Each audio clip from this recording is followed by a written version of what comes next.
a ono tak viete, že ste napojená na to dieťa, keď vlastne vy ako keby v každom momente toho dieťaťa viete, v akom on je stave.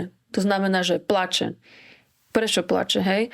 Tak je hladný, alebo vidím, že no tak toto je nejaká únava, tam budeme musieť skôr spať, alebo si hladný, alebo sa ti niečo stalo, niekto ťa nahneval, hej, lebo však ono prvé tie roky nevie rozprávať, takže to je to napojenie, to nácitenie, že ty ho vieš ako keby identifikovať v každom tom bode toho dňa, že čo tomu dieťaťu asi je, čo potrebuje. Čo sa toho týka, tak tiež s manželom sme sa bavili, že toto už je takýto plač, toto už je takýto plač, že už sme presne vedeli, že teraz bolí brúško, alebo niečo, teraz už je hladná. Žena proste keď rodí, tak má tam ten cieľ, že vie, že proste na konci bude z toho niečo dobré, z čoho bude šťastná, hej.